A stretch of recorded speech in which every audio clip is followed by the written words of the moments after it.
We are fucking live! Yeah! So happy. Love being here. Another great day.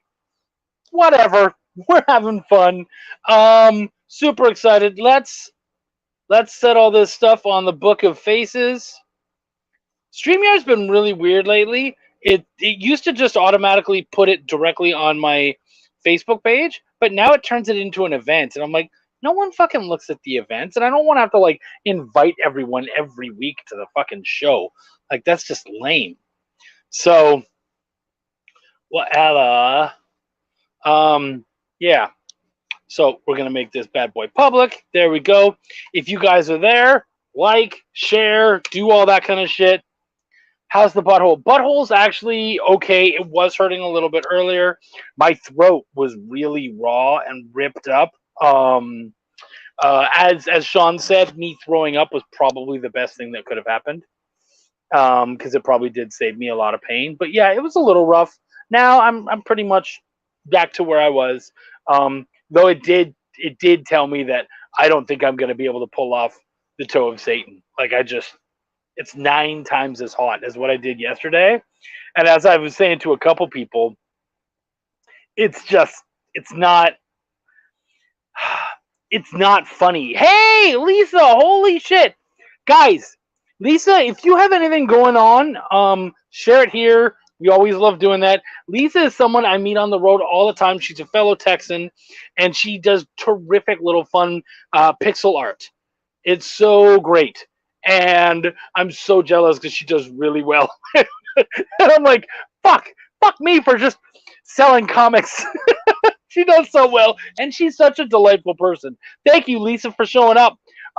Hey, if you ever want to come on and talk about making art and whatnot, hit me up. Love to have you on the show. There's always a seat open for you. Serious. But, dude, we got some people going on. I got my dude Travis here today. We're going to have a blast with him. We're going to talk about Granite State Punk 2, which just dropped today. We're going to talk about all sorts of craziness. Yeah, sweet. Perfect. Yeah, then hit me up. We'll make that happen. So, yeah, I think, what else do we do? He's here. He's ready. Why don't we just start it up and have some fun? So, guys, get your questions ready. Get ready for a great night. Me, Travis, what could go wrong? Everything. Canadian bacon is actually really good, and it's nothing like normal bacon, and it's better than ham, which you guys seem to call Canadian bacon. I'm very good at writing. I write very well. Yeah, it's Shop Talk. Do some of your audience members like the word fuck? Cool, then I'm going to keep saying fuck, because I care. What is up, Travis Gibb? What is going on? So Lisa, by the way, she just said in the chat, she met me at Space Coast Comic Con. Oh. She has family there. She was next to me. I was bragging that day because I had just recently made it to a magazine. And at the time, that was the height of my career, making it to a magazine. That's so funny because Lisa and I met when she was side by side with me at Hill Country Comic Con. So that's pretty small fucking world on the Comic Con trail. And Lisa, dude, I'm done cons for the year. And she's like, oh, I only have like 8 more to go. I'm like, fuck, man. It's wild. Right? Absolutely. So I'm doing all right, man. You know what? I did want to talk about this. I want to be positive about some negativity that happened. Okay. So we're going to be talking about Granite State Punk, but real quick before we do, of course, Belial's on Kickstarter as well. Yes, she said I do. I think it's 8. Yeah, I was pretty sure. Belial is on Kickstarter right now. We've got like 8 more days or something. It's going well. I am not worried about it funding. I believe it's going to fund, but we still got to keep pushing. And we dropped a little bit today. What? And yeah, we dropped a little bit. We dropped. We lost 2 backers, though somehow we have more backers, but still less money. And my thought is, you know what? It happens. And I think it's important for us to, because I see a lot of people like, oh, we lost backers. What are we going to do? I need more people. And I'm like, nah, man, take it on the chin. So like for me, I was like, we lost some backers. Let's just keep having fun and let's keep moving it forward and trying to keep it positive. And I think people need to remember that this is an event. This isn't like, you don't want it to feel like a telethon. Right. And I just work really hard to not make it feel that way. And I feel like so many of our fellow Kickstarterites can often make it feel like, I have a lot of people, and I hear it all the time. People go, I won't do Kickstarter because it's begging. And I'm like, it's not begging, but I have seen some people who make it look like begging. So I can't completely fault you for that complete mistake on crowdfunding. Yeah. So, yeah. And I think it's particularly bad right now. A lot of the groups are like, oh my God, it's the worst it's ever been. I think I need to reevaluate. No, here's the thing. Right now, the algorithms are tough. They're not swinging in your favor. Yeah. Doing Kickstarters in a month or so, it'll swing back into our favor. Everybody be happy again. I think it's a lot because you're putting all your eggs in one basket, right? You don't have your email list. You don't have your shows planned out. You don't have your stuff. So you were just counting on posting, and it was where you needed to be. And the people who do that, you see it. It doesn't trend. It doesn't work. The other thing is, like you said, positivity. When someone is whining, I've got no backer. It's like I say it. I say, hey, I've got no backers today. But I'm always like, hey, you're not going to let me do another day with no backers, right? That's how I say it. Versus just, I don't even know why I do this Kickstarter thing. I haven't got a single backer all day. Whatever, there's a different way of doing stuff, And I think what bothers me is that sometimes that works. Yeah, sure. And I hate it because then they're being taught, oh, I can keep doing that. See, even Lisa's like, the algorithms have sucked. Oh, they've been brutal. They're really bad right now. Yeah. Oh yeah. I don't think I've ever seen it this bad, to be completely honest. No, it's been this bad before.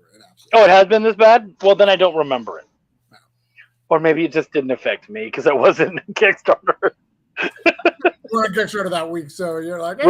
Right? That was the 1 week I wasn't on. Connie Jolitz is here.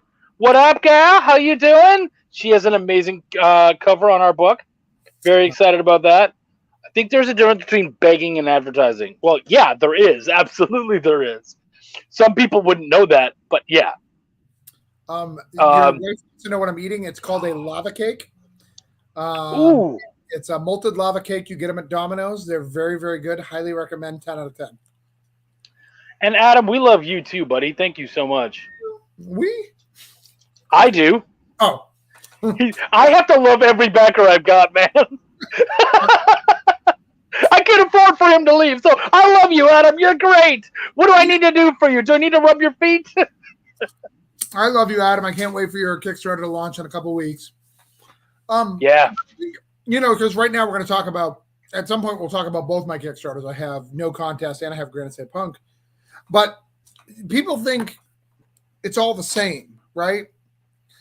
I am the writer of both projects. I have promoted both projects. Granite State Punk's at 2,728 on the first day. No Contest is at 2,743. So it's under Granite State, and it's been on for almost a month, right? Yeah. They're not the same, guys. Like, even me as the writer, the core element, it's not the same. Yeah. And No Contest has great art. There's no problem with the art. There's just other stuff. It's a guy's first Kickstarter. It's not on an Orange Cone account. Doesn't have the Orange Cone label. All these things stack up. Yeah. And you've got to factor that in, especially if you're a new creator and you're like, why don't I hit that guy's numbers? Because you haven't been fucking talking to these people for 10 years.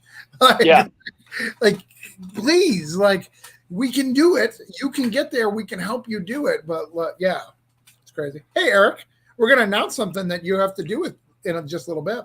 Oh, yeah. Good to see you, bud. Yeah, we'll see you around. Must be the Sexy Writers Club tonight. That was actually going to be the subtitle. Yeah. Oh, and there we go. See, Wendy's mic dropping like mad tonight. Thank you. Yeah, she's so good. I would like some love on that. So let's be real. I like to be real. Yeah. Granite State Punk. I need it to pop. It's very important to me. Anyone who knows me, talks to me, watches what I do. Granite State Punk is my book. Like that's my book of 2022, right? Like that's my thing. But at the same time, No Contest is a writing gig. I also need that to do good because it's a writing gig. You want more of those. You know how you get more of them? By them doing well. By doing well on the first one, yeah.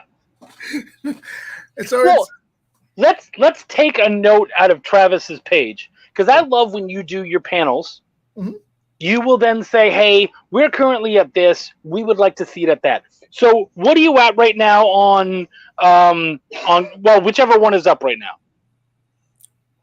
They're both up right now. Which one do you want to talk about first? Let's talk about No Contest. No Contest.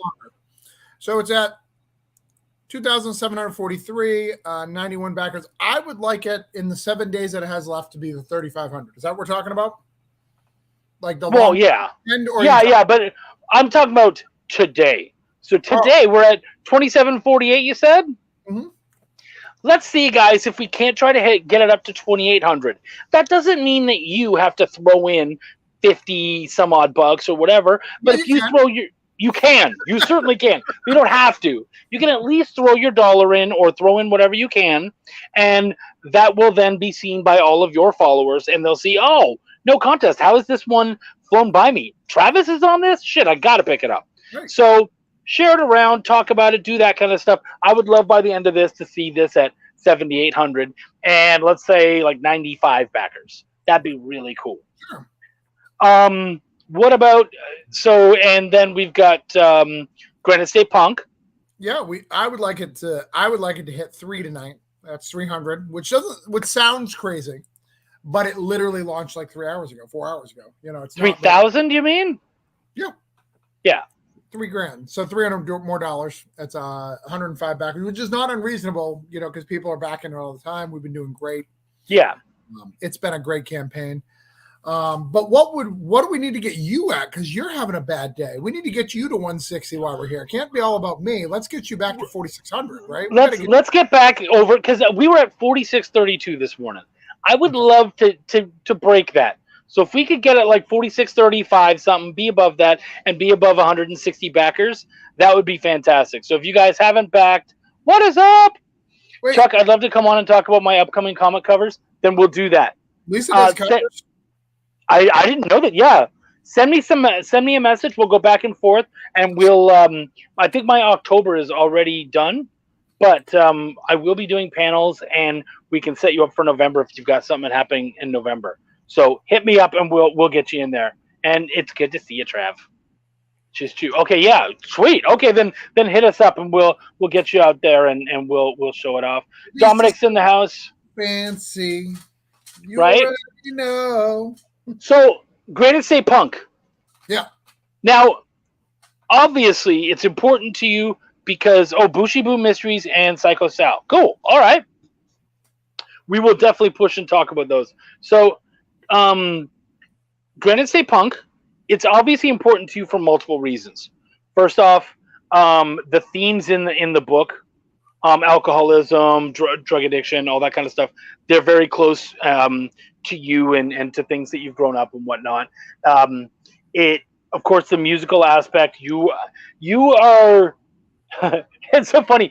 Whenever you mention something in music that you like, I'm like, that too? Like, you're going nuts for Hamilton. Then you're talking about NoFX, and then like you're all over the spectrum. You're watching. I think you guys went and watched Wilco. Like, you guys have seen so many different bands and all sorts of stuff. Like, what don't you like musically? Yeah, no, I have a very eclectic taste. So I like music that tells stories. So that's hence why I love Meatloaf so much. You know, we've talked about Meatloaf. Yeah. That's why punk rock is normally not an anthem. It's telling a story of like how they're trying to get out of depression.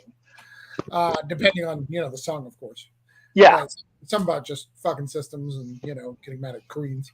But I like a lot of folk rock because of that, So any song that tells a story, I really, really like. So that's my musical taste. My wife loves the Lumineers. I'm starting to grow on them recently. That's right. All sorts of good stuff.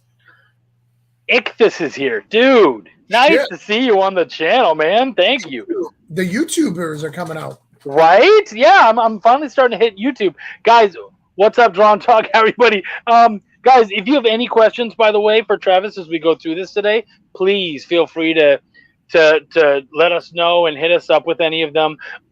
So we were talking about a lot of the things that have drawn you to that. Obviously, your background, your love of music, all that kind of stuff. But New Hampshire too. That's your hood. That's where you grew up and everything. And it's funny because I wanted to ask you about New Hampshire because I think most of us don't know shit about it. Like it's kind of like one of those states where you're just like, it's a bunch of white people, probably really upper class and rich, and that's about all I know. Even when you were like, it's the Granite State, I was like, oh, it is? That's something new. Like, I feel like I'm learning new things. So what is the side of New Hampshire that the rest of us have no fucking clue about? Like, what are you seeing that the rest of us have not? It's funny because there's nothing special about New Hampshire. Let me revise that. There's nothing special about New Hampshire, and then there's everything special about it to me. Yeah.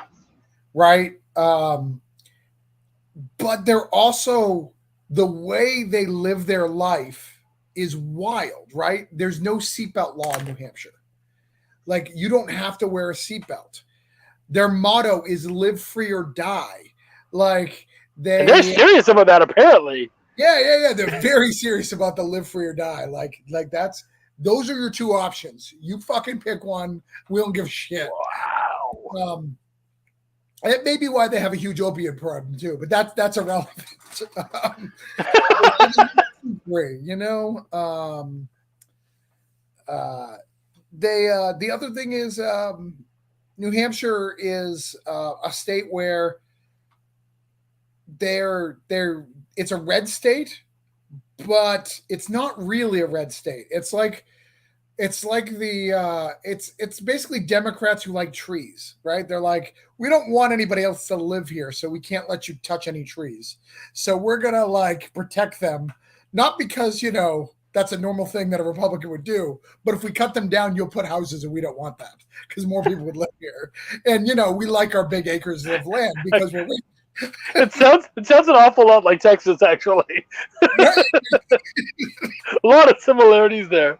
Yeah, we just don't have our borders to our border. We have no problem if it's open. You can come on over, drive yourself, whatever you want. Right. Dominic says, may I recommend a singer who has a great collection of songs that tell a big story? Of course you can. Yeah. Don't even ask, man. Recommend away. We're interested. Ichthus says, Travis, how did you find your artist that has Sean Gordon Murphy influenced art style? I looked for a Sean Gordon Murphy influenced art style creator. One of the things I don't know if I shared this publicly, at least to your audience. I know I've shared it to you privately. My grandmother died, and she left me a whole bunch of money. And I'm going to be real with creators. I love all my books, from Voodoo Nations to Broke Down to all of them, and all the art styles we've got to get. But we have to compromise on art when we're paying out of pocket. Mm-hmm. Like, we have to. When my grandmother died and left me some money, I was like, I want to do one book the way I want to do it. And I want to write a love letter to New Hampshire. And that was the start of Granite State Punk. And then when I started to write it, I had all this anger. Like, I had a lot of anger for things that have happened in New Hampshire with drugs and alcohol that we talked about. I've made it no mistake that, like, I lived that life growing up. So then I came up with this like crazy character and crazy world where I can express all the things I love about New Hampshire and about the world and the mysticism of it, of growing up there, and the fuck you for fucking me up part of it, and kind of throwing it together in this beautiful love letter to the state, which to me defines New Hampshire. Like, it really does. In fact, I planned on never going back to that fucking state again until my son was born, because I was like, I'm done. My daughter knew it. My parents are dead. My brothers can come visit me. Florida's way better. But then, you have to show your kids your legacy. You have to. It's a thing. So fuck it. I'm there. The other thing, Anthea, that I want to tell you is Sean Gordon Murphy is from New Hampshire. I actually have asked him to do a cover, and he would love to do a cover, but he's under a DC contract. That's the other reason. So that's why I picked all those things. Those were all intentional. I wanted to work with Patrick more than anybody. Patrick was the guy I chose. I looked at his work. I looked at his Discordia work, and his Discordia work is very dark. It's very like dark as in dark on the page. He's like, it's always set in like a dark night and like these horror themes. I wanted to brighten that up a little bit, like let his art shine with a little bit of light. And yeah. Wow. No, like he told me, Sean Gordon Murphy, his manager, I didn't talk to him. So just in case he's watching, he'll be like, I didn't fucking talk to you. I talked to his manager. His manager said that if I can get him between the DC contract and what he's got next, that he'd probably be willing to do a cover for me for the Scout release. So I'm hoping that can happen, but we'll see. Oh, that's so cool. Yeah. I'm willing to pay the money because I think it all fits, He's from the state. It's a thing about his state, And that's something very special that you get to hold on to. It's worth more than money. Exactly.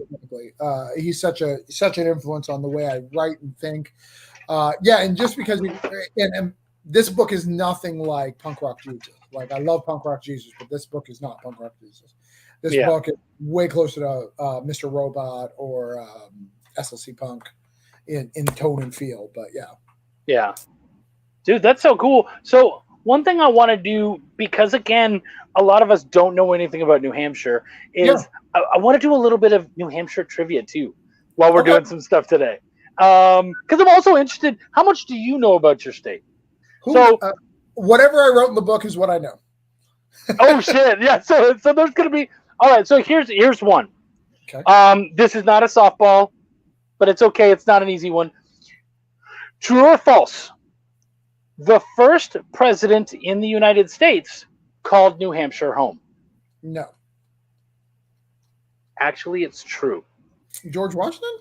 No, because he wasn't the first president in the United States. The first president was the president of New Hampshire. From New England, from England. Yes, I did know that. But I did not. Yeah, I know. I had to word it very specifically. Yeah. I mean, we have the primaries and all that. New Hampshire is. I mean, it's one of the things you don't know about New Hampshire. Just to give you some more insight, talk about New Hampshire.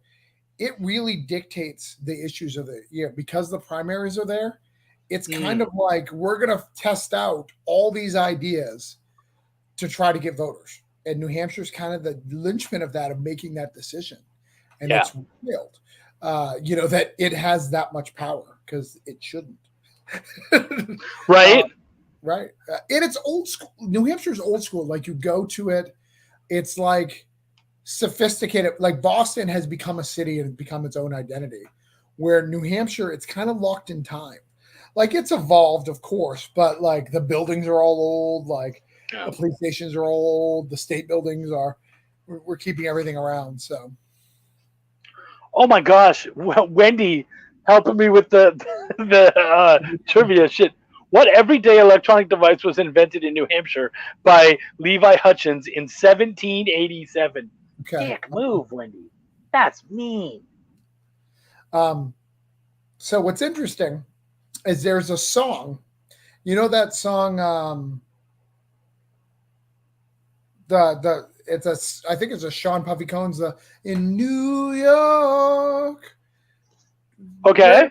It's where you don't know. Do you know the song or no? I know, I'm sure I've heard it at some point, but I think it's called New York State of Mind. Oh, that's Jay-Z, isn't it? Yes. Yeah.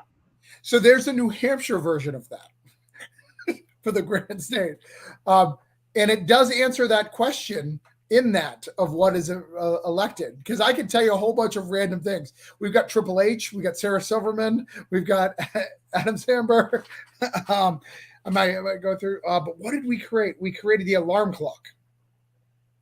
Is that what it is, Wendy?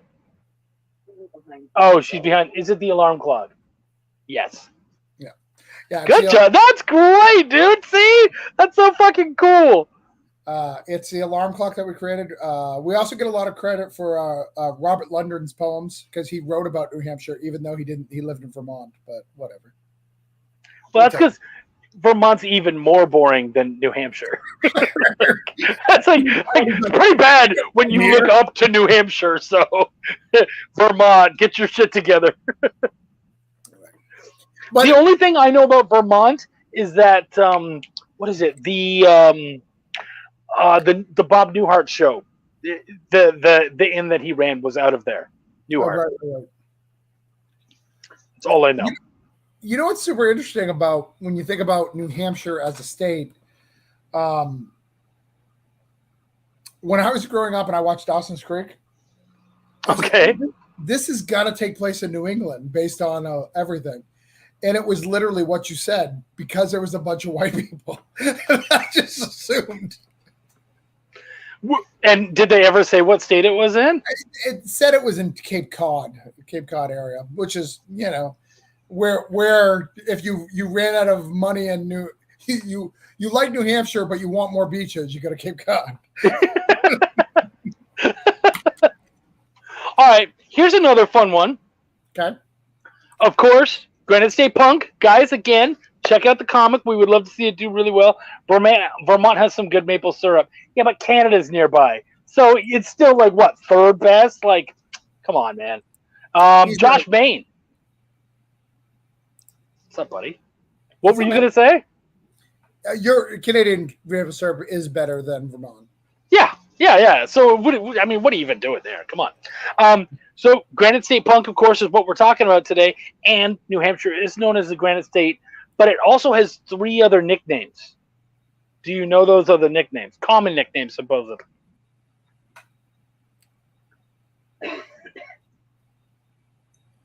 For the state? That's what it says here. I'm not from there, so I couldn't say for sure. Go ahead. Tell me what they are. Okay. Mother of River? Never heard of it. The White Mountain State? Yes. That's okay. And the Switzerland of America?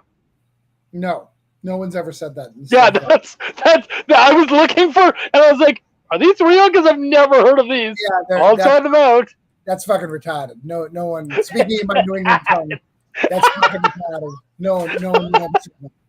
Connie, thank you so much for dropping by on. Great seeing you. Check out Granite State Punk on Kickstarter right now. Give it some love. Also, of course, No Contest and Belial. But you know about Belial, hon. You're already on there. Well, hold on. Let's take a minute and show what you get if you back both. Yes. Let's do that real quick. Let's take a minute. Take a pause. Hold on. I'm in the back end. I don't want people to see my backers. They probably, knowing some of our fans, I'd probably grab them and private message them and go, "Hey, why are you backing Travis's book and not mine?" And why don't you back me? Actually, I might be that guy. I'd be like, "What the fuck, man? Are you serious? You gave one him, but you're still not on mine?" I do hate that. Myself. All right, you can show my screen. All right, cool. Great. We do want to talk about this at some point too. Well, I mean, I used that as the image, so yeah. Oh, okay, yeah. All right, way down here at the bottom, we have a cross promos that we talked about. So this one I have with Drumsticks of Doom. If you back both, you get a cool pick. Oh, that's awesome. Which I think is really cool. But this one is for you guys. Yeah, that's right. Guys, if you back both Belial and Granite State Punk, you get this crazy mishmash crossover piece done by this art is done by your artist, Patrick? No, so that art is by it is my artist, but it's my Voodoo Nation's artist. Okay. I'm Gillard. Okay. And then of course Link came in via our good buddy Eric Cockrell, who then did a bunch of, he basically took this print, added Link to it, and then went all over it. with all sorts of punk fun, and then put in some really cool quotes from the actual books. It's funny because I read the quote from Link and I was like, did I actually write that? Like, I don't remember that.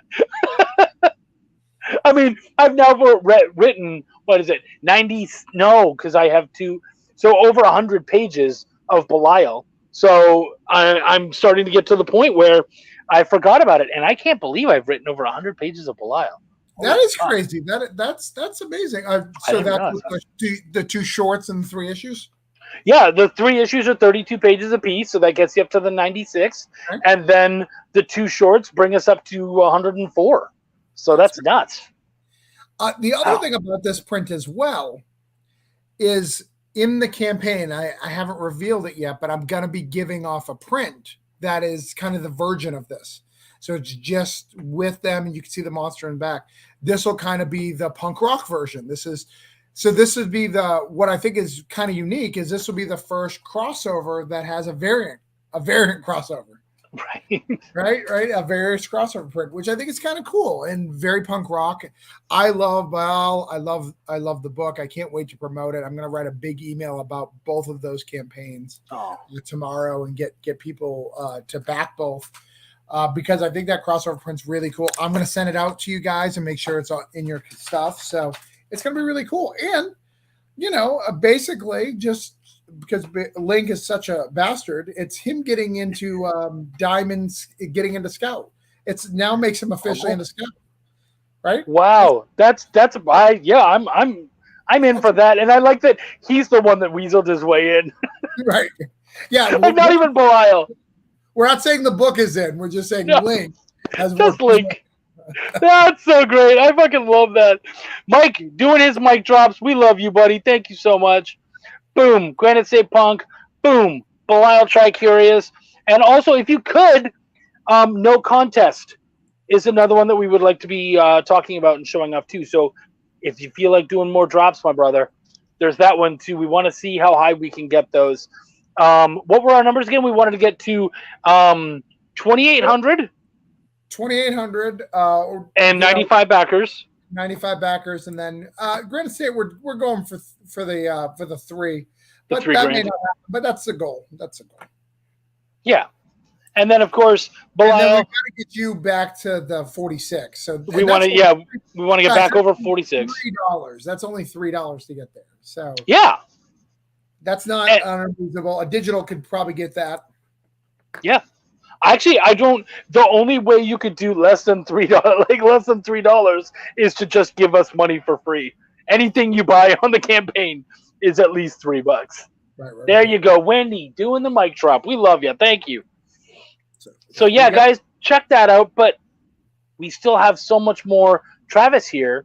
So if you have any questions for him, anything you guys want to know about Granite State Punk, about the other amazing stuff that he's doing. Of course, we've got No Contest, which I would like to talk a little bit about because there is a 3rd book that I think you and I should talk at least a little bit about tonight because there is a nice connection again between you and I. For a what's this? Some rock. Sure, I'm game with that. I'll eat rock candy while they eat the toes of Satan. Yeah, no problem. Wow, you totally fucking won that one. Shit. For anybody who saw it last night, I did eat that chip, and it killed me. If it makes you feel better, Mike, I will buy official rock candy from NASA. I'll go. I'll spend the extra effort. I'll drive right up and get it from NASA. So it's space rocks. Okay. Look at this fancy motherfucker over here from New Hampshire with all his money. I told you, yeah, I'm from New Hampshire. I mean, we gotta go big or go home. Right. This is what's really interesting about this book. Is it's my first, published. We got Black Caravan coming out in March. It's a published comic book from Scout, which is interesting. Running the Kickstarter after the fact, and then getting approval. Like I had to get approval from Richard Rivera and Charlie Stigney before I could launch. Wow. What was that like? Was there anything? I mean, you obviously don't have to go over it, but like, are there protocols that you weren't aware of? Things where they're like, by the way, they had a list of the protocols, so I kind of knew them going in, so that was okay. Nothing bad happened. They were pretty okay with it. They knew it, but they still wanted to look, and I still needed the official approval. But That's weird, right?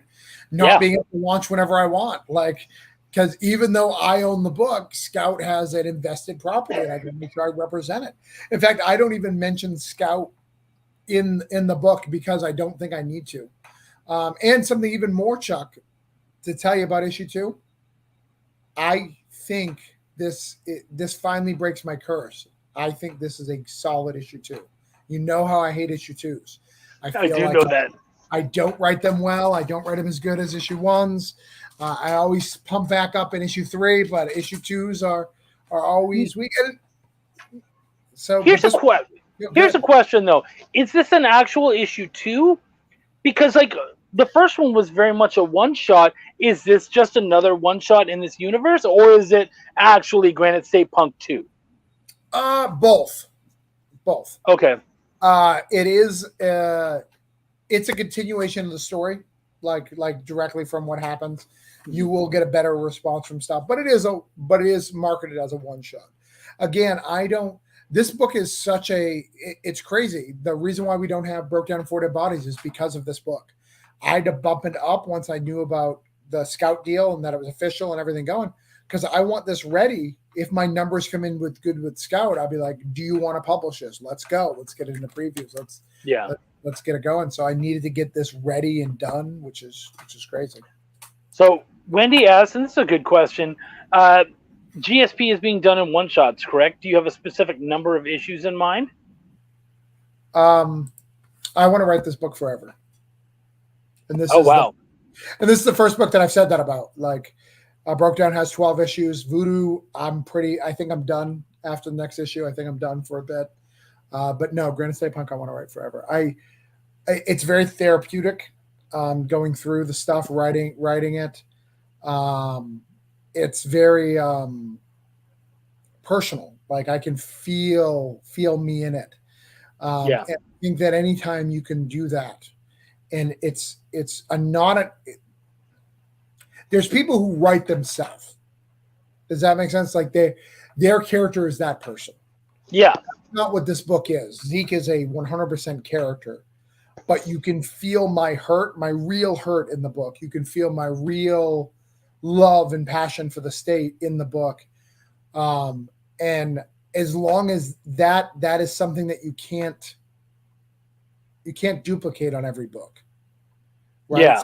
You're just writing characters. Sometimes those characters have so much of you that it echoes. So I want to keep writing it forever. I love it. Punk meets metal. So true, buddy. So true. Dominic asked, this might be a dumb question, but who or what is Scout?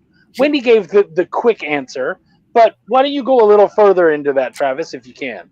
Yeah. So Scout, and more importantly, Black Caravan, which is my specific branch of Scout Publishing. Scout Publishing is a independent publishing company. They publish a lot of great books like Stake, White Ash, Metal Shark Bro. What else is they known for? The Mall was really big. By the Horns, Stabbity Bunny. Everyone loves Stabbity Bunny. I think those are the big ones, wouldn't you say? Yeah. There's other ones that come to mind, but we don't have to mention them. There's Electric Black, and there's some other. They do some stuff. They do a great kids line.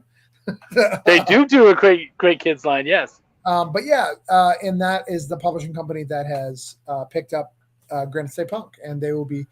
Orange Cone still owns it, but they will be publishing it through them and doing master distribution through Diamond next year, starting in March. It's so badass. It is pretty cool. Yeah, and they're based out of Florida, right? They're based out of Florida. Yeah, they're in Fort Myers. They are that's the eye of the storm that's coming. So they are. Oh shit!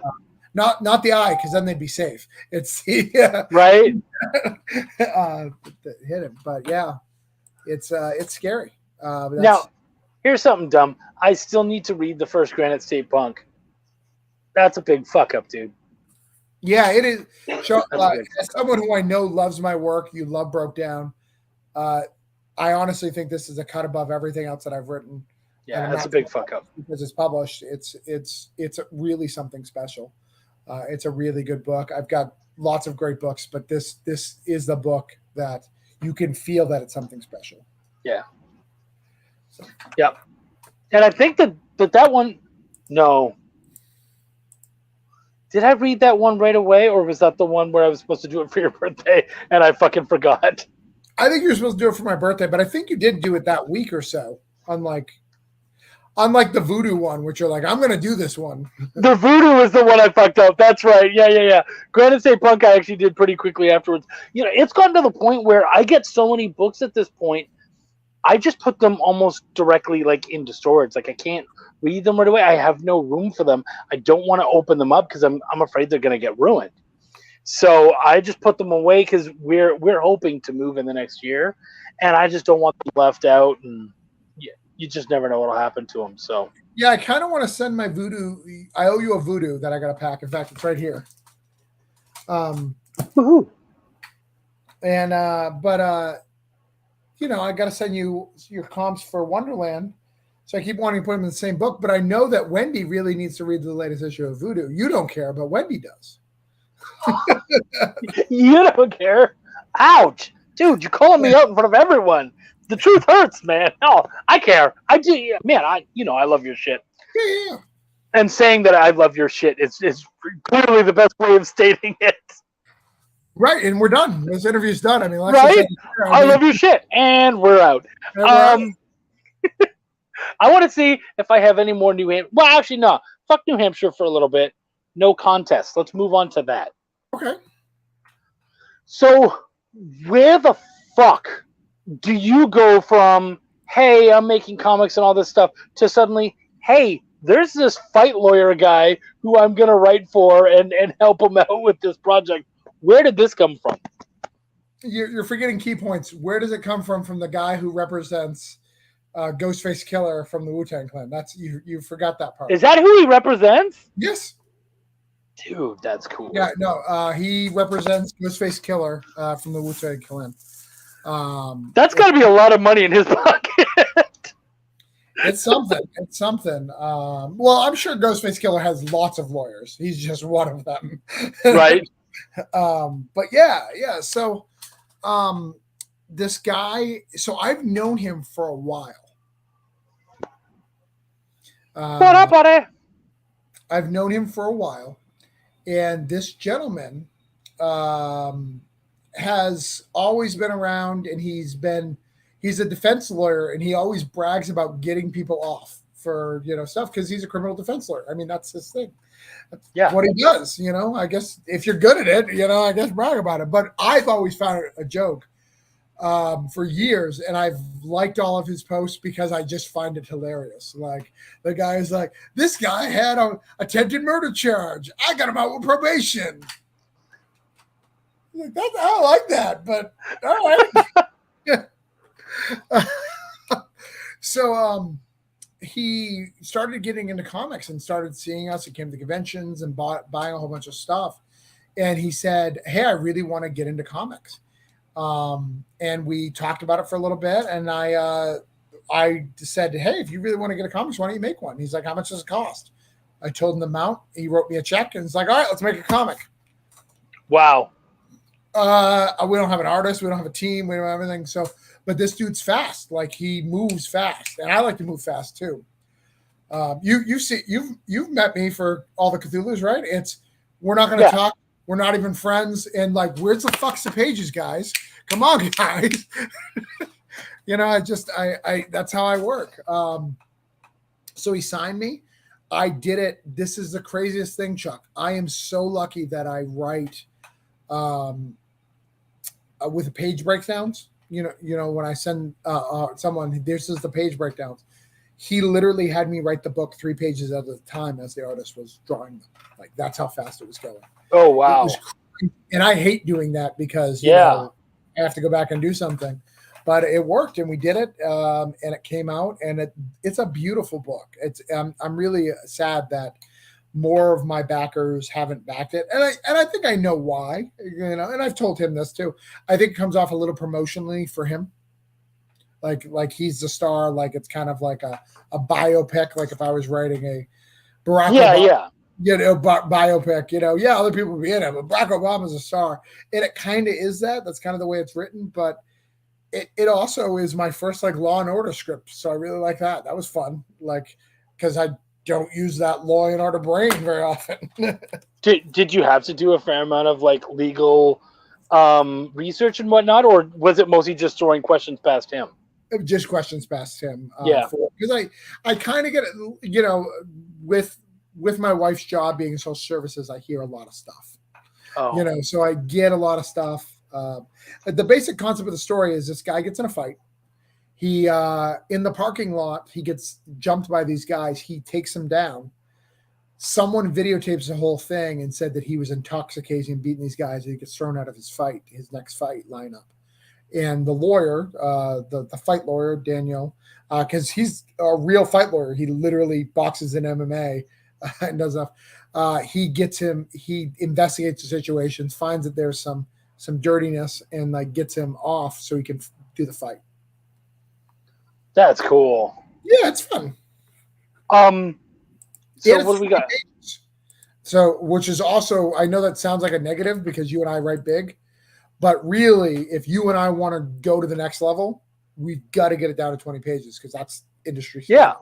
Yeah. I mean, the first I time have no done it. yeah, I have no issue doing 20 pages for me. And it's so funny because people will say, like, well, you write bigger books, like Belial's 32. Belial's 32 specifically because we wanted to give people more pages because we were doing the black and white. Right, so we wanted them to feel like they had the value. But I love a good 20 page. For me, I just want to know what the number is. Like, what does it look like? Where am I supposed to get? Great. And Brian Manel's in the house. Good to see you, buddy. Dominic asks, question about writing. Do you place everything on a plot chart before writing? When I took creative writing, I was told you have to.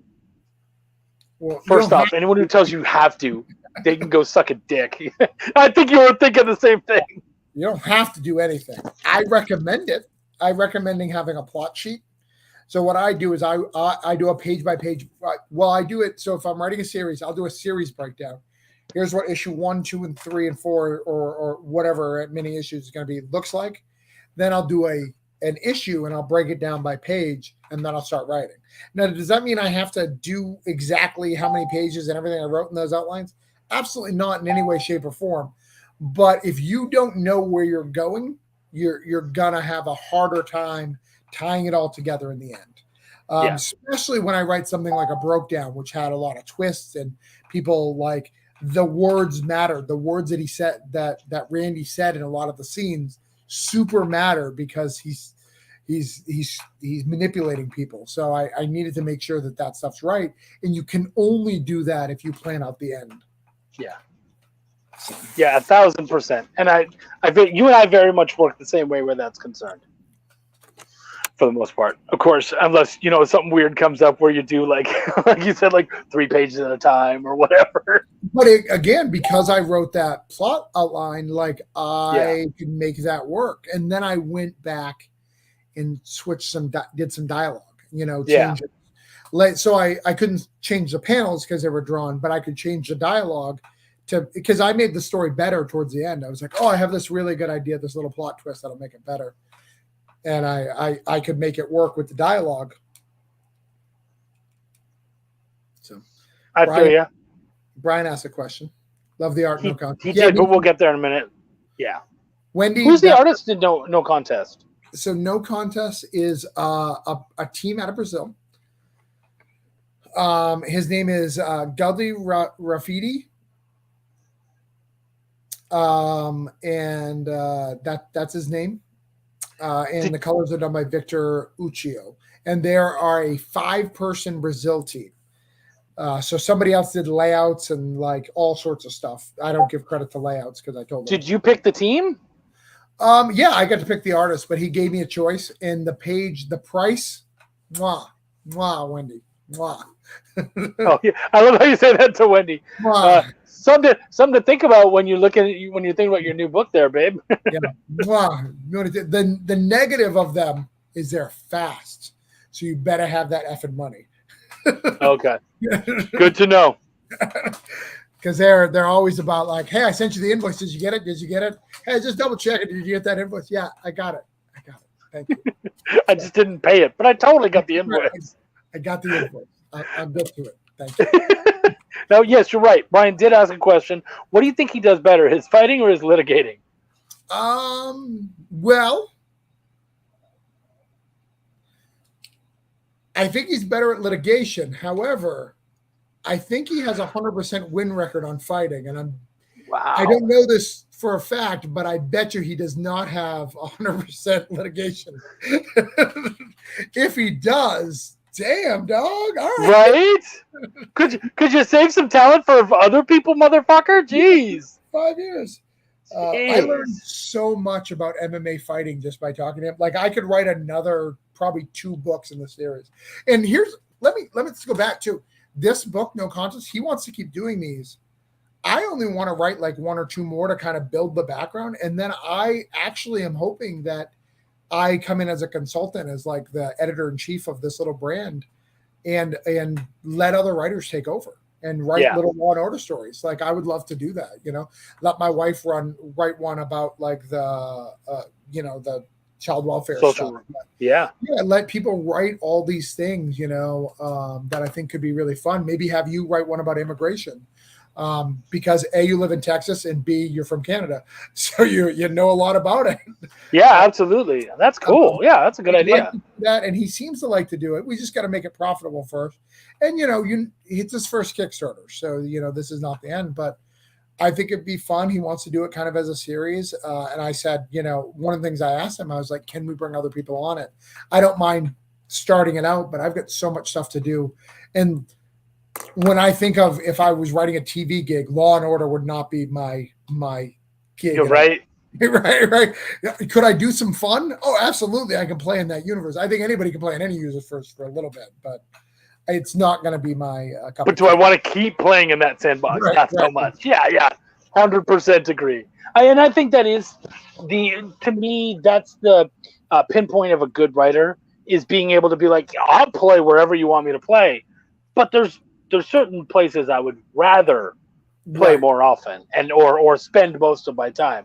I can do the monkey bars, but I'd much rather be on the swings. Exactly. Wendy misses Randy in Denver. Oh. You're going to be seeing more of them because you've got the trade coming out next year, right? I've got the trade coming out, and Wendy, when I was in New Hampshire, I saw Bullet Train. I don't know if you've ever heard about this movie. I want to see it. It's so good. And when I walked out of that movie, I texted Heather and I said, I need to write Broke Down again. Because the movie, the way that ended is how very similar to how I have my ending. Not like plot wise, but like a bunch of people whose characters have really well developed stories and like are all kind of after different agendas at the same time doing the same thing. I love that shit. I love that, like the crime and like mystery like mixed together. Like I love that. So that is in the works. In fact, I had a conversation with a publisher today about Broke Down, and if it goes in with that publisher, I may actually continue Broke Down directly in at the stores and the publisher level and get it off a Kickstarter. Oh, that would be cool. Yeah. So we do the 5. I'd make money from that, and I'd use that money to do the next arcs that I want to do. That's badass, dude. Yeah. Next book's gonna have to wait until there's funds. Yeah, I feel you there. Hell of a lawyer, damn. I'd probably go more towards something like Phoenix Wright than anything too grounded or serious. Do you know what Phoenix Wright is? Yeah. Objection. Objection. Yeah, absolutely. I think I'd probably be more of a Harvey Birdman guy, but whatever. Brian, we need to talk about your pledge level on Granite State too. I'm not allowed to call you out, but I should. I think I know why. He did this. He did this with other things too. Yeah, he's a sweetheart, by the way. He's a great guy. I met him in New Hampshire. Oh, that's right. Yeah, he came out to meet him. But Brian, we love you, but no matter what you do, you're getting books. Right. We want to give you books. Like there's nothing you can do about it. You're getting books. It's our whole objective is to give books. So please, honey, sugar on top. Right. Take our fucking book, please. Bam! Look at there. Wendy's still doing it. Great job, baby. And of course, again, we've been talking about no contest for a little bit, but we also have Granite State Punk, which is happening right now, which is absolutely amazing. It came out today. And of course, it has the cool crossover print if you back that. And Belial, try Curious. Well, and let's go back to Brian, too. Do you not want that print, Brian? Because if you don't get physicals. That's true. And he has backed both of them. That's the crazy thing. Right. I'm saying. Yeah. Phoenix Wright mixed with Granite State. Talking flowers aren't always common in public. That's true. So, yeah, if you do that, and of course, now that we're talking again about Belial and about you and I together, I think we can talk about that third book, which is coming out, what, next week? Oh, that's not even the book that I was thinking of. Oh. We have another book that we're both in. Of course we do. Well, here, I'll send it to Wendy so she can put it in the chat. Hold on. Actually, I'll just look it up.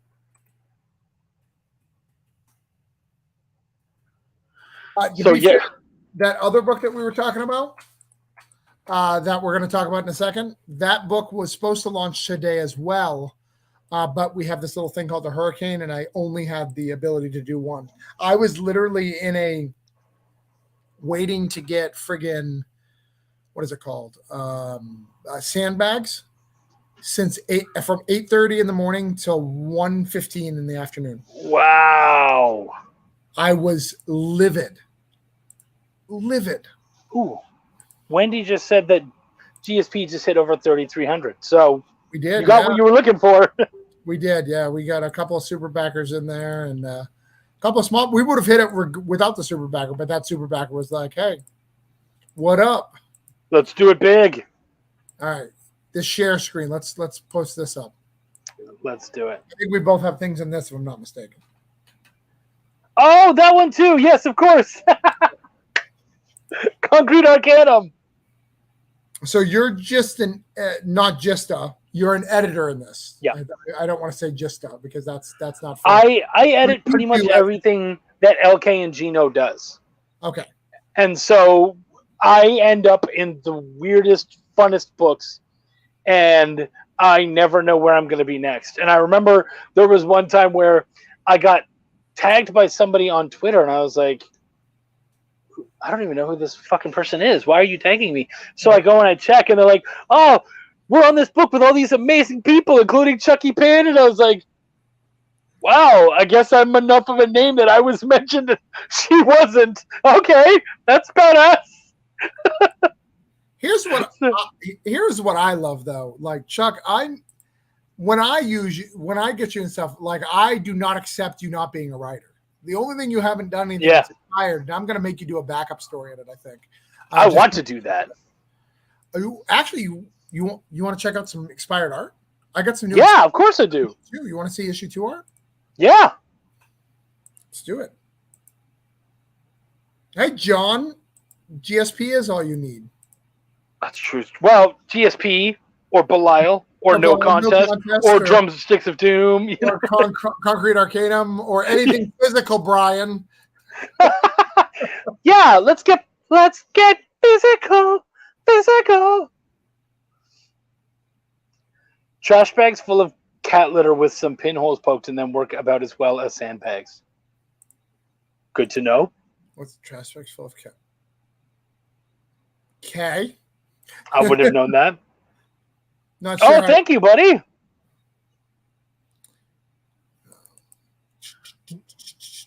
Brian, I don't know if you heard this. Actually, I don't know if I'm allowed to say it. Brian, let me know if I'm... Huh? I know what you're going to say. I don't know if you're allowed to say it either, but I do know. And that's very cool that you get that in your place. That's cool. Okay. My girlfriend just woke up and asked what I'm watching. Yeah, we're not even sure what you're watching, homie. Hi, girlfriend. Physical is best by far best for the medium. Yeah, I really agree. I mean, I have no problem with digital, and of course, it's easier for a lot of people, say overseas and whatnot. But All right. So this is a cover for Expired 2. dude, that's so fucking badass. Here's the first colored page. That's looking so good, homie. Isn't it? Yeah. Nicely done. This is an all cover. Oh, wow. That's one of the new assassins, one of the new characters. All right, that's the inks. Let's show you some more inks.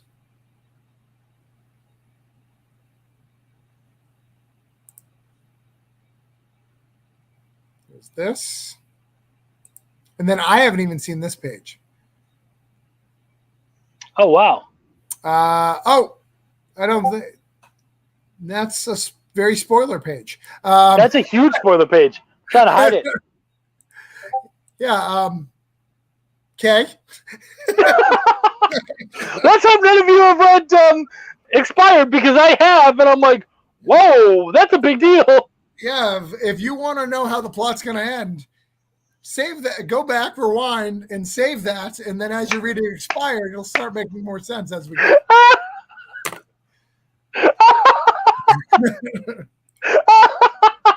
Oh, fuck, that was awesome. Oh shit, that was so fucking good. Wendy, she said she had to use the cat litter trick when Hurricane Harvey hit for her store. Mm-hmm. Maybe weird, but I'm a digital kind of guy until I go to Comic Cons. Now, is that because you enjoy reading them digitally, or are you just saying you prefer digital because it's easier? I totally get that, and I totally get wanting to meet the person and get the signature. But if you get the first physical tier, and look, you can give us any extra, like the extra's fine, but we feel better giving you a physical something. Yeah.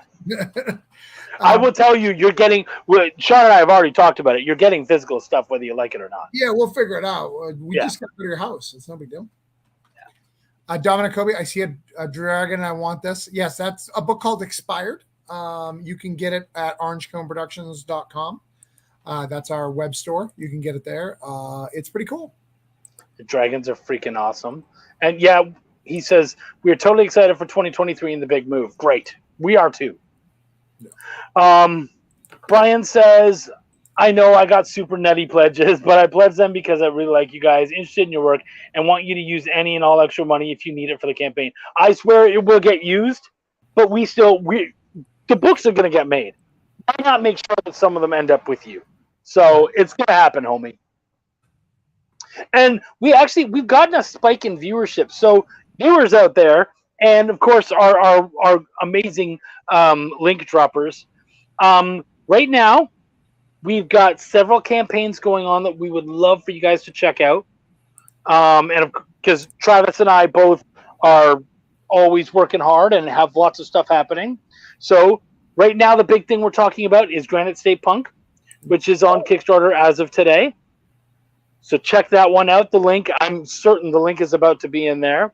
Hold on. Share my screen each time because we'll show them real quick. Yes. Because I got them all lined up. All right. So there's this. Granite State Punk just came out today. That's my new book. If you back the first one, you're going to want to back the second one. It's really good. Please check it out. It's awesome.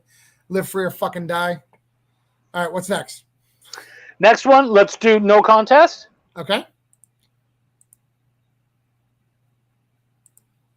Of course, that's the one I closed because I got Contract Arcanum up, but hold on. Should we talk? Well, we already talked about Concrete Arcanum. Yeah, but wait. We got them all. We got them all. We can do it again. All right. And I really want to get at least one backer for this tonight, guys. Like, it doesn't have to be a lot, but just No Contest.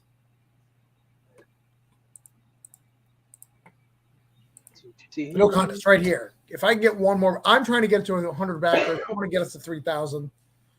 But yeah, let's do it. There's lots of cool covers here. Look at this art that she was talking about earlier. Like, it's beautiful. I'm up on screen, right? Yeah. So this is some good stuff. But yeah, if you guys haven't checked this out, please consider backing it. I got Daniel backing you guys' books. So if you guys have seen his name on your books, I believe you should be seeing his name on your book, Chuck. I did see his name on my book, and I thought that was freaking awesome. And then next we'll go. And I believe both Wendy and I backed No Contest. Thank you. Of course, dude. Well, actually, it was funny. Wendy was saying to me today, because we have to talk, we have to negotiate our backings. So she was like, you already backed Granite State, right? I was like, yes, for the physical. She's like, great, then I'll do the dollar. Excuse me. All right, next share. Boom, boom, boom. Yeah, Belial's in the house. Did we jump up? You're back to 46, but I mean that's no, we did not. Let's get you where you need to go. Oh, okay, yeah. But we did get back over 46. Great, whoever you are, thank you so much. But let's obviously keep going. That was a big thing for me. We were over 4,600, and then we dropped below. Oh, cool. I see who did that. You're best. I mean, look at this. You got this Iron Maiden cover right here, and it's shiny. You got this cover right here. I love this cover for bets. Do you know who that's an homage to? That is a Neil Adams homage of his Superman versus Muhammad Ali. Okay. I'd have to see the two next to each other, I think. Yeah. What's neat is that he actually did that cover before Neil passed away. We didn't know. So we brought it out afterwards, and now we look like, oh, of course we jumped on there. And we were like, no. This was done way before that. We had no clue. This is just... Explain this cover to me. It's just like 12 circles. What's going on here? That's Steph. That's Steph and his crazy circles. And, of course, we also were lucky enough to have the band Psycho Stick sign off on it, and they have their logo on there. He's wearing a Psycho Stick shirt, and we gave them copies, and they've been talking about it, and it's been cool.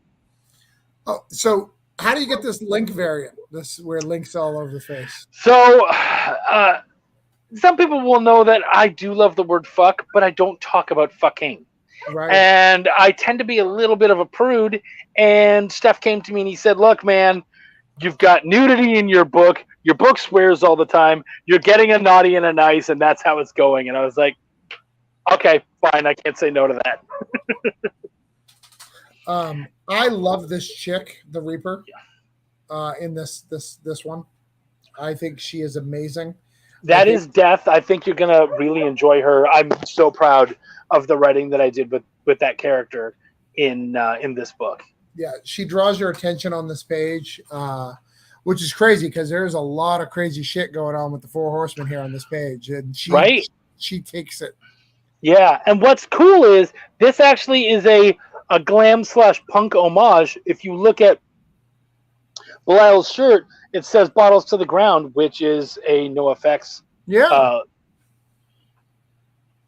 lyric, I believe, or no album. And then there's our Megadeth cover again by the Chris Mad. And there is our Josh Lyman cover, which is our shout out to Bill and Ted. Which, for me, Josh Lyman, he used to be on the show that we don't talk about anymore all the time. Yes. And I thought he disappeared and, just was gone in the ether. And then I see this cover. And I don't know if you know this. It probably, makes sense, but I'm a huge Bill and Ted fan.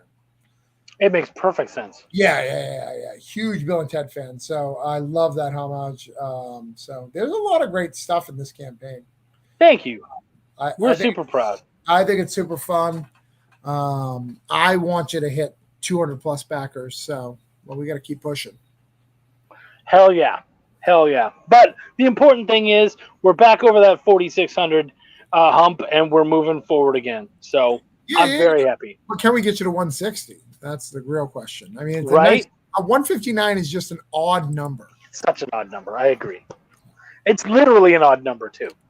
And then I guess the last thing we did want to talk about is we have a book that's coming out. When is that supposed to be coming out? So like I said, I was going to launch it this week, but with the hurricane, I don't know if it'll get done. But let's go over it. Okay. Because I've got the pre-launch put together. Get to eat. And while he's doing that, I need to go back and look. Only glimpsed at the amazing, awesome artwork for a minute. I must take it in. Yes, you must. What I get about digital is not paying shipping costs. So gross anywhere outside of the U.S. 1,000% agree, dude. Okay. Yeah, and as a Canadian, Eric, I totally get that. That's how you would feel. And yeah, man. I accidentally put a pledge level on Granite State Punk. They can find it, by the way. One of them I accidentally put as 15, and I've got like 4 backers on it. I was like, you guys find it. The one I messed up. Like, you guys searched it. I know you did. Like, there's like a underground, independent, like comic community of like European backers. It's just like, Travis fucked up. Quick, back here. Move, move, boys, move. Brian says digital, easier, safe space in the house / room, can read on my phone and computer too, which I enjoyed. Dude, yeah, I totally feel you there. Those new flip phones. Oh, dude. It's wild. Those look cool. It looks really, really. I kind of want one, and I'm an Apple guy. I'm kind of like, maybe I should jump ship. Maybe it's time. See, I've been an Android guy the whole time, so yeah, no change for me. I'm a Samsung dude. Wendy Gale dropping. You're so great, babe. I love you so much. Granite State Punk, right there, guys. If you want to check it out. No Contest, The Fight Lawyer, boom, also right there. Check that out. Blake Thomas Morgan, what made you want to do a shorter campaign with GSP this time? I always do shorter campaigns on the sequels to things because they need less time a lot of times. It really depends on how long it takes you from one issue to the next. So because I've just recently had Everyone's Fulfilled. The other reason, 100%, is by the end of October, I want to launch Holiday Spirits to make sure I get to you guys by Christmas. Last time I launched it in November, and I was shipping in December, like right around Christmas time, and it really caused stress in my family. Not the shipping part of it, just like, hey, there's a Christmas party, your cousins are coming over. Clean up everything and then put it back out. It was really stressful, the whole part of it, and we don't want to do that again. So we want to launch as quickly as possible to make sure that we can do it. Yeah. And a lot of people claim that 18 days is the same amount as a regular campaign. I don't know, but that's what people say. Yeah, no, I mean, if you talk about the dead time and all that, I kind of get it. Yeah. I don't think of course that answer. Yeah. We got Belial there. Thank you, babe. Would like to also help Sharon spread the word for Jack Holder, too. That's right. Just 33 hours left. Another New Hampshire. Well, I don't know if he's from New Hampshire, but he was at the New Hampshire Con. He's from Mass, yeah. Oh, okay. Well, close-ish. They're called massholes. They are massive massholes. Massholes, yeah. And yeah, check it out. He does. We would love. I was trying to get rid of it, and I'm clicking on the screen. Click it harder. Click harder, boy. But yeah, he's still pushing to fund, and we know that he can do it, but he needs your help, guys. So yeah. And then, yep, we have Concrete Arcanum. What was your story about in that one? So I have a story about leprechauns that take over a Indian casino, thinking that they have magic so they can do whatever they want. And they find out that Native Americans happen to know a few spells of their own and happen to have creatures and urban legends that are pretty badass. So they come across one, and we see how it turns out. Dude, that's badass. Native American magic. It's a lot of fun. Oh, that sounds really good. Yeah, it's fun. Belial! Thank you, buddy. I didn't know Belial had so many balloons. Belial has a lot of balloons. Look at you guys. You guys are all so amazing. Have you ever done a circle cover? Yeah, that's my circle cover right there. Chris Mad's in the house. Good to see you, buddy. Chris Mad was recently showing off his amazing work on another book that you and I were on together, Cthulhu Invades Oz. Yeah. Oh, sorry, Wonderland. And he did not do Oz. That's right. Chris should have been there for Oz. You say Chris's name and he pops up. Well, Chris, we're going to show some stuff from Chris in just a minute. Oh, yeah, that's right. Chris is a part of this too. Oh, that's fucking funny. I did not know until even when I saw the page, I was like, oh, that art's really good. And I just ignored it, like not thinking, no, you know that art. You've seen that art before. I was just like, no, that art's really good. Let's keep moving. What if you said Chris's name 3 times in a mirror? Do you turn into an awesome beard? I don't know, but I might do it just because then at least mine would turn black. This is the worst thing about Chris, though. So I sent him all his Cthulhu stuff, and then I go to Voodoo Nations, and I was like, son of a bitch, he backed Voodoo Nations. And I did not put it in that box, and I had fucking room. I was so mad. That's so funny. And that was good of him to, I'm glad he did that. Good question, Brian. Terry Horner, how are you doing, young lady? So good to see you. We're talking about a bunch of great books again. We're talking about Granite State Punk, which is on Kickstarter right now. We're talking about No Contest, which is on Kickstarter right now. We're talking about Belial Tricurious, which is on Kickstarter right now. We are talking about Concrete Arcanum, which is on Kickstarter right now. And then we're about to talk about something that is going to be on Kickstarter very, very soon. Chris Mad 2 is a Samsung guy. Look at this. Samsung idiots are out. I love you guys. He's out. Good. Always, well, not good that you're leaving, but good to see you, buddy. Always glad to have you here. So let's move on to that final book. Is this it here? Yeah. So this is the Tales of the Collective Initiative. This is our Halloween special. So this is kind of a surprise launch. We're coming out with a Halloween special. We did 1 and 2. Wendy was in 1. My wife was in 2. Yeah, you guys weren't in 2, huh? No, we weren't. No. But you are in 3. Look at that. There's my boy. I do have a cover with both of you guys. It just hasn't. I didn't upload it yet. Oh, yeah. But yeah, this is the main cover, which is pretty cool. This is cover 2 by Emily. Oh, that's great. And he's a vampire. You see there's no reflection in the background? Oh, that's so terrific. And then this cover. Oh, yes. Oh, I love it.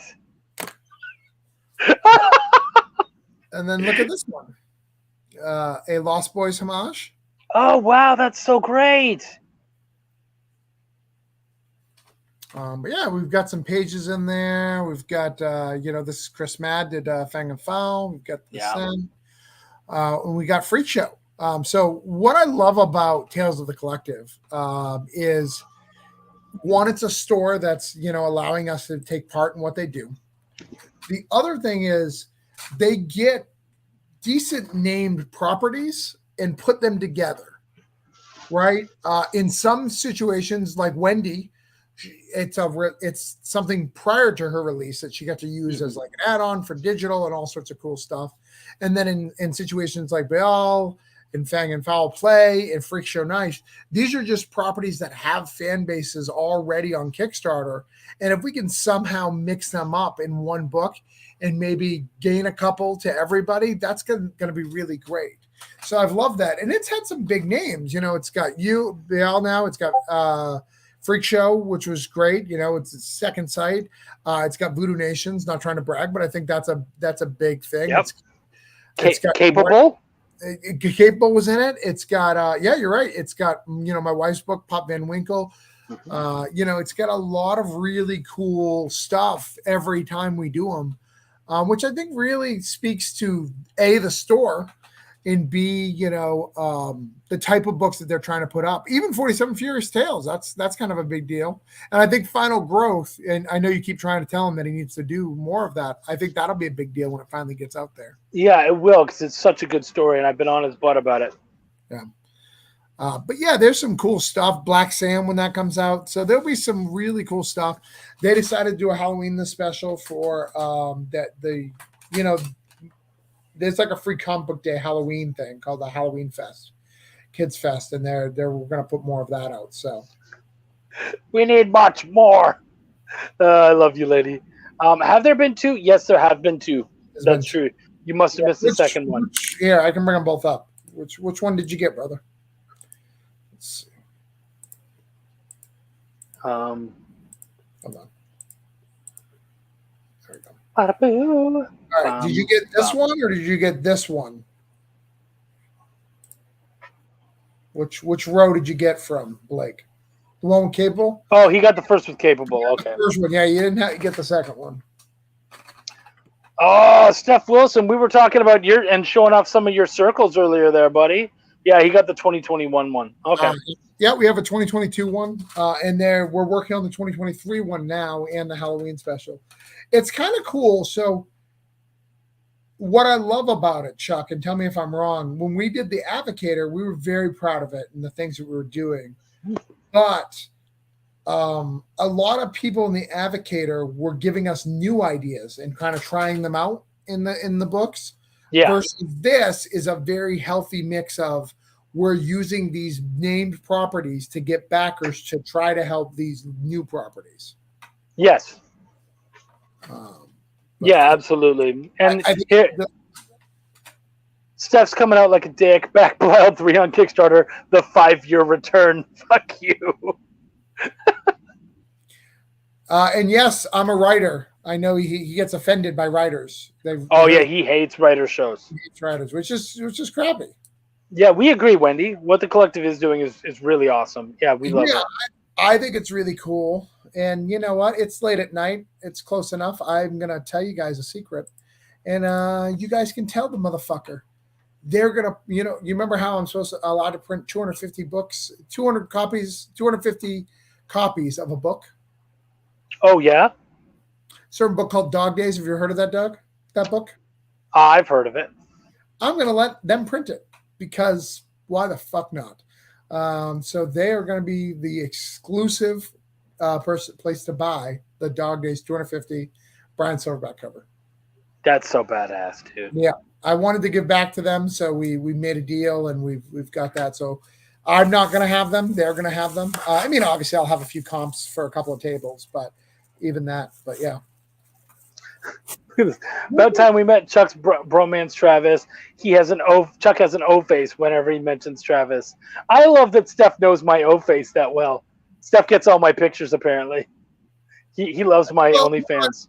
Did he mean O face or did he mean circle face? Because he draws a lot of circles, so he may be talking. Did you just call me a tit face? Steph Wilson, why you not like writers? Is there a story behind this? Yeah, Dominic, you should really address that with Steph. His hatred for writers is strong. He doesn't like writers because he can't read. And because we talk about writing when we should be talking about his amazing circles. His amazing circles. What is his favorite thing to say? He says, interiors are just what holds the covers together. Oh yeah, it's the filler material for the covers. Writers are such drama queens, dude. That's true. You think artists aren't? Come on, you and I have had so many talks about particular artists. I will tell you that a writer who quits tends to just disappear. They tend to not announce that they're quitting. Artists, when they quit, likes to let everyone know that we will no longer be doing their art. They quit big. The writers just kind of like scoff off into the night, but artists are like, you'll never see my art again. You have killed the muse for me. Either that or they get really drunk and talk about weird things on live streams. Right. I heard a rumor, I'll tell you after the show, but that one of you and I's favorite artists, the reason why we haven't seen him doing any comics recently is he's making bank at NFTs and he's never coming back to comics. I get it. Yeah, I get it too. It just makes me sad. sad. You're making bank. You're making bank. Good for you, man. Yeah. But Blake, I know you keep talking about writing. When you figure out what you want to do and stuff, the collective is a great way to start and get your stuff out there. Highly recommend.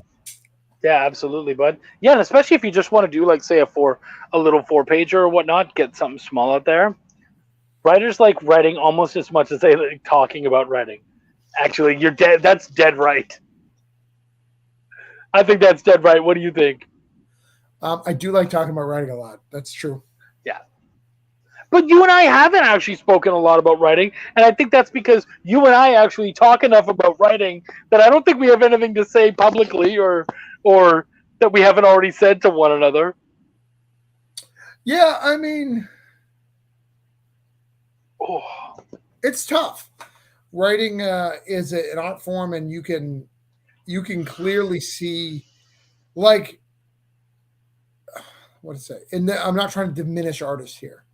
An artist piece, when they get better, it's you can like go, wow, this is better than your average work. But you can't tell that, you don't know if they spent more time on it. You don't know everything. When a writer increases, like, you can really feel it. Mm-hmm. It's not that you can't feel art.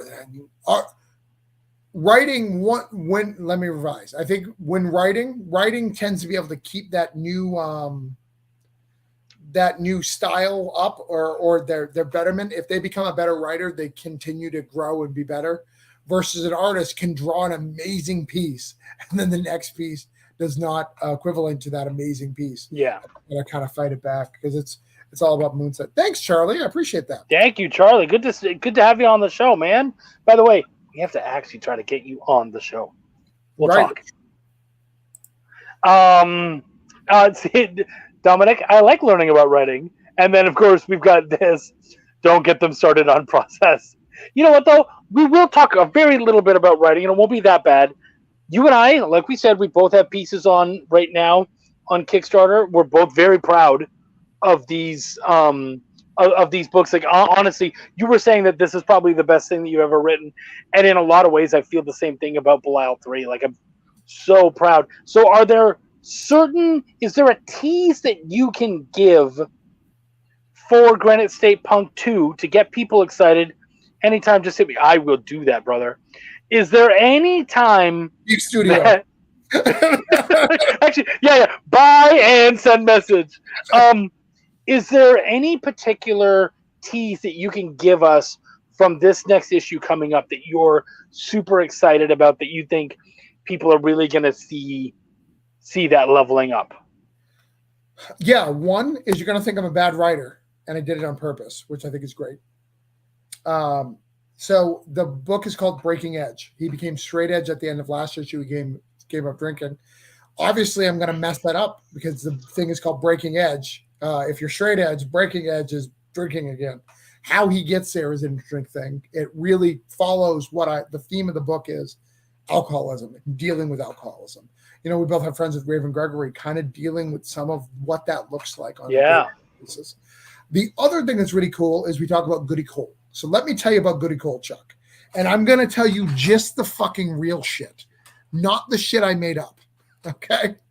Goody Cole was an old woman who lived in New Hampshire. She lived in Hampton. She would walk around and she would get angry at people, kind of doing the old get off my lawn things. Well, sometimes she would go, I hope you and your family dies on a boat when you go on the boat on Friday. Sometimes that happens. Sometimes that happened more than once. And then you get tried for being a witch and thrown into a Boston prison. In that Boston prison, you live for 20 extra years, which at that time, living an extra 20 years is pretty fucking impressive. Yeah. Yeah. So the Boston goes, no, we're not taking care of your trash anymore. We don't believe she was really a witch. We just think she fucking said shit. You have to take her back. So New Hampshire built her a cabin in the woods. They don't talk to her, speak to her, and eventually she dies. They come across her, find out she's dead, bury her. When she's buried, lots of weird shit happens around the town. They say, like, animal livestock died and this and that.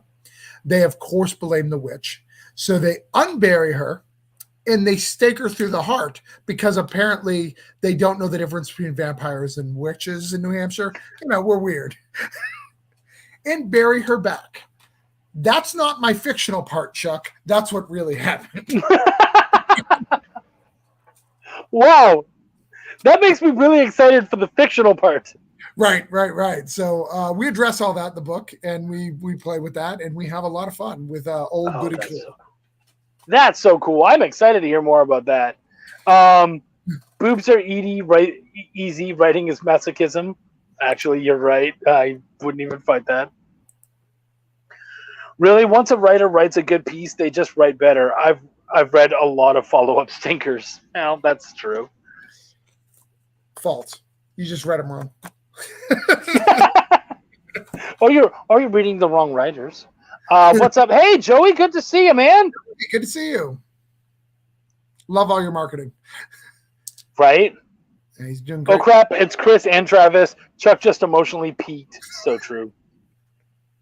Best two looking guys in comics with gray in their beard. Some more than others. That's Chris Matt. Right? Right. No, he's that guy has a beard. And he may have to dye it, but whatever, man. Like, it's working. Oh yeah. Good to see you, by the way, Sean. What the natural Chris Matt looks like. It's all spotchy, and it's trying to grow out cool like Chris Matt doesn't. Right? It's the older version where it's like, oh, we tried, we just gave up. You know what's sad is when Travis and I first started hanging out, our beards were pretty much the same color. Right. Mine has gone gray really fast over the last 5 years. Really hard. Charlie Stickney says New Hampshire does not play. Yeah, that's what we're hearing. And then gets sick to the heart. Did you guys read this? There was something where they were digging up, I think it was in Poland, but I'm not 100% sure, but they were doing some archaeological digs, and they found a woman with an axe, or no, not an axe, or like a blade in front of her neck. And they would do this often with the idea that they bury you and then they put the blade not in your neck, but in front of it, so that if you do raise from the dead, you'll just cut your own head off. And that was a normal, and so they were digging this up and showing it off, and I was like, that's fucking neat. Someone's got to play with that. So I'm glad that you're dealing with this lady who has a similar thing going on. You want to hear my biggest fear? Like my legit, like I'm not kidding, what my biggest fear in the world is? It's embalming fluid. I'm really scared of embalming fluid. Really? And I don't know if it's because I don't want to die. So I don't want to be accidentally die and because you can't come back from embalming fluid. Like it doesn't, like you're dead. Embalming fluid, right? So if I am in blood, I think like if I can come back, like I can do that. And maybe that's why we don't see as many people coming back from the dead. You know, we tend to go, that's just science. Our science is better, so we can tell better. But what if it's that we just came back from the dead all the time back then, and we don't know because we've been embalming fluid? That's true. And what if go ahead. Is just bullshit from the devil, right? You know, God's gonna come back and erase all the dead. He's like, I can't. These motherfuckers have embalming fluid. Like they have no blood. Like I can't do it. And like Jesus has already come back, and he's just like, there's nothing I can do for these fucking people. Half of them have turned themselves into ash. The other half have fluid in them that make them unable to move. Fuck you guys. I'm going home. That's so true. My mom actually, my stepdad dad passed away about a year and a half ago, and she brought some of his ashes. He wanted some of his ashes buried here. Mm-hmm. So they had a favorite restaurant in town there, and we buried them there. So it's kind of cool because I get to drive by and just kind of give him a little nod. And he's actually in this next book. So I told my mom, when I finally get the book with him on the cover, I'm going to go over and take a picture beside where his ashes are buried, so he can see it. Is it your dad? Isn't he in the first issue? The opening scene? Nope. No, that's somebody else. The opening scene is a terrible person, and it's no one I actually know. Blake, thank you. My dad.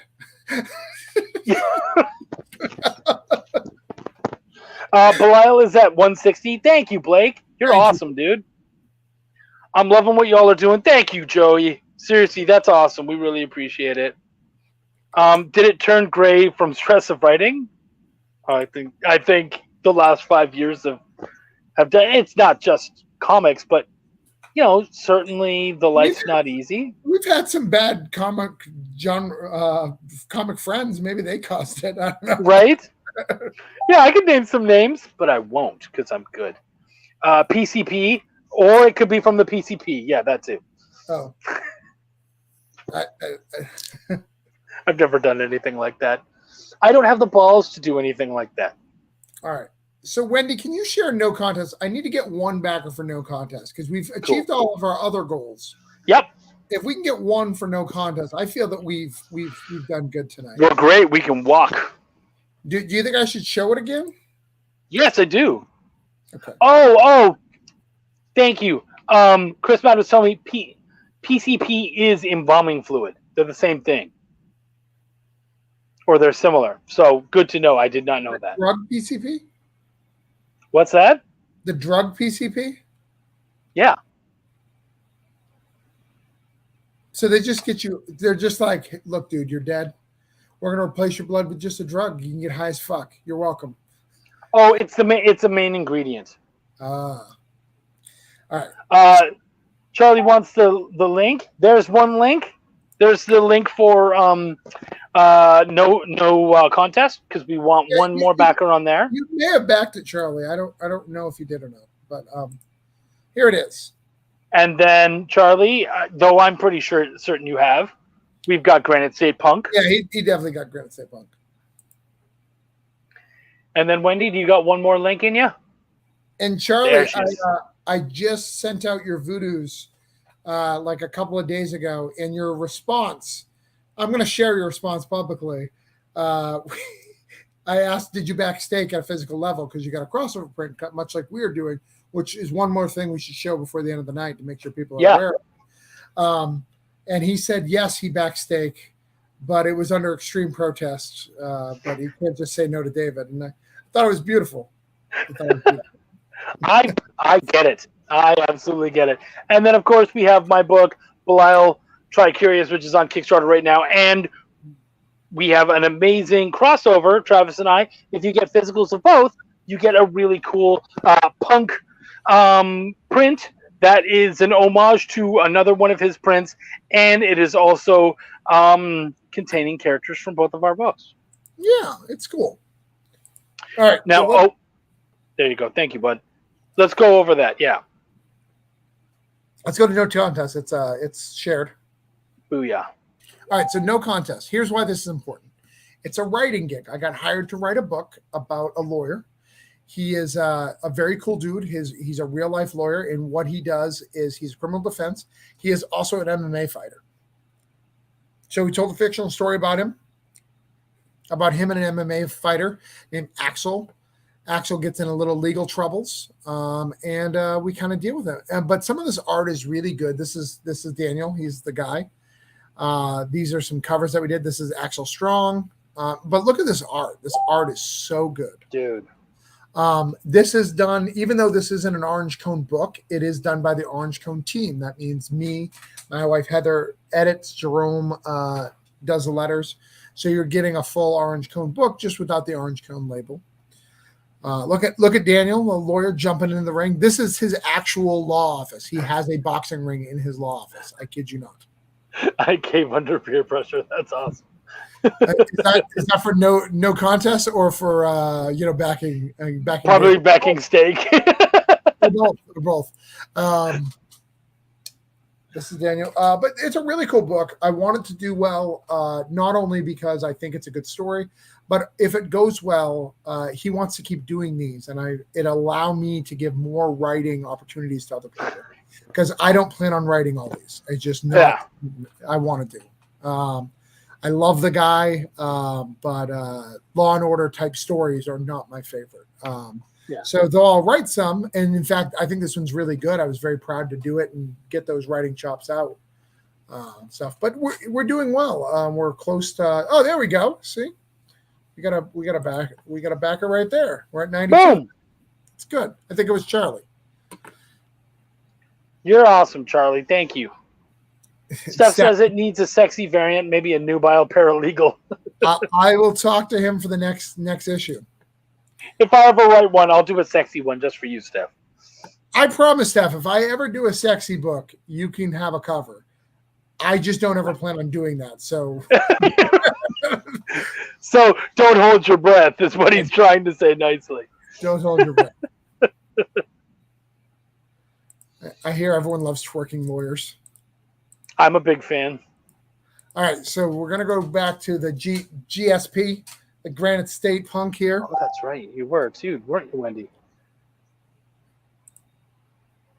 Are you here? I'm here. And we've got the GSP. We're down with GSP. Now you know me. It's stuff. Travis sucks. No, that's not true. That's not true. I think you make the best circles of all the circles, Steph Wilson. You make the best circles. So this sick print right here is going to be available. Yeah. And let me, while you're looking at that cool print, let me show you the original, because the original is kind of cool too. Let me bring that up real quick. Because I think it's cool. Do you ever do this where, like, you know that you have so much stuff that it's just easier to look on the artist's profile than your profile? I know that I have, like, so we have a review copy of Belial 3, and I have the link, but I don't know exactly where it leads to. And so I know one person that I haven't spoken an awful lot to, where I can easily find that link and send it to whoever needs it. Oh, see, Granite State Punk is Granite State Peaks is begging for a sexy variant cover. I like what you did there.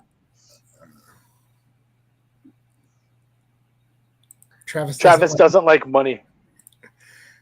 Yeah, speaking of someone who likes a good sexy cover. that is true, Charlie. That is true. That has been true. All right, so this is the original. I wish I could have them both up at the same time. Boom. So that's the original of that art. So for the people who back both, I'm going to give that print as a dual print. It'll flip, so you can. Oh, that's so cool. So it'll be like a 5x7 card, and you'll be able to flip it. I love that idea. So it'll be one side will be the original, and then the other one will be the crossover. And then if you don't get the crossover, you'll just get the one with the one side. Dude, I've had you on here for an hour and 42 minutes. Oh, you got another mailbacker. You're at 161 now, dude. I am. Thank you. Blake, Charlie, everybody out there. I appreciate all of you guys. Thank you so much. Seriously. It means all the world to us. We're getting so close. Finally broke that last we got less than $900 to go. So very excited. Writers like to talk. That's a true story. Steph, I think that you have a great I really like your tragedy covers. I think they're very, very good. And I don't even like tragedy, but I like your covers. I think they're great. Well said. I will say nothing about that book. That's me being a very good boy. And all of you out there, remember, Chuck was a good boy. Why flip it? Why not do lenticular covers like Hellbringers did, like the 90s? Because that's a lot of money, and it's just a print. That would be kind of cool. He says Travis doesn't suck after all. Speaking of flipping, my wife edits Seed Seeker stuff. I have tons of your circles on like all sorts of prints and stuff. Oh yeah. So we do have you. He does have your work in the house. Cool. So Trav, let's do one last talk about all the things you're doing, and then where everyone can find you. We just went. All right. We have Granite State Punk. Granite State Punk is live right now. It's about dealing with alcohol. It's kind of like Mr. Robot, SLC Punk. Lots of F words, lots of addiction, and fucking Granite State. Live free or die, motherfucker. We have No Contest. No Contest is the fight lawyer. It's like Law and Order meets MMA or WWE. Great book. I wrote it. Highly recommend it. Hopefully we can do some more. Number 3, we have Concrete Arcana, which is both a Chuck and myself book in there. We've got some great stories. I've got leprechauns fighting Native Americans. It's a lot of fun. I don't even remember what the story I did is. I don't either. And I've read it all that. We've got Tales of the Collective coming, which is a separate thing. We'll let you know more about that. I'm sure Chuck and I will be either I'll be on his show again or he'll be on mine. We'll have a whole cast. And number 5, we have our major crossover print. So if you backed my book or you backed Chuck's book and you're like, hey, I want that print, you're going to have to back the other one. It has to happen. And that print is worth getting. Like, it really is. It's a lot of fun. Yeah. With art by our own Eric Cockrell, Right. who did the work for the short that is going to be in the collective.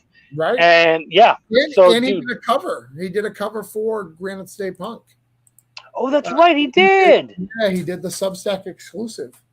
That's right. Which is crazy. But yeah, he's done some good stuff. Highly recommend it. I think that print looks so much fun. In fact, I think you should cut out the L from that and make it a sticker because that the link, dude. And you know what? He did something. Because again, he loves Easter eggs. He read the book, and Link gets a little buddy. He actually gets several little buddies in this next book, and he puts some little bones on his keychain for the little buddy. So I thought that was really cool. Nice. Yeah. So what you're saying is if I would have let him read Granite State Punk 2, I could have had some special stuff. Possibly. So yeah, we're done, brother. All right, guys, thank you so much. I don't even know who's my guest next week. I'm going to go check real quick and find out for you guys. Because why the hell not? Can you still hear me? I can. But I'm probably like going all over the place and whatnot and looking weird and everything. So, okay, cool. Oh, yeah, all right, cool.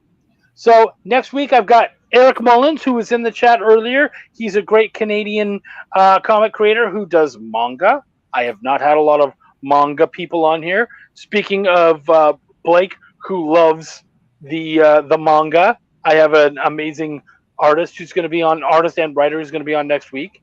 So yeah, thank you, buddy. We both appreciate you so much. Check out Bilal 4 coming in 2026. I fucking love you, buddy. Yeah, if your circle covers would bring in more, like he could make it sooner. Right? If you were able to get me 10,000 views on Instagram like you can for Henri, maybe. Yeah, Eric, there you are. Yeah, so excited, man. I'm really excited to hang out with you.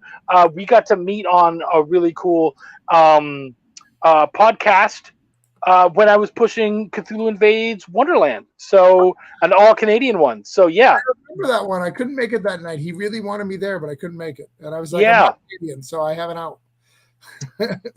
Next week for manga, definitely put that on the calendar. Yeah, please do, man. Oh, you suck again. Damn it. Flip-flopping motherfucker. Thank you guys so much. We really appreciate you. We had a blast. You guys have done so amazing. You all deserve a rest. And then come back soon. We'll see you guys. My name is Chuck, and I give a fuck. Take care.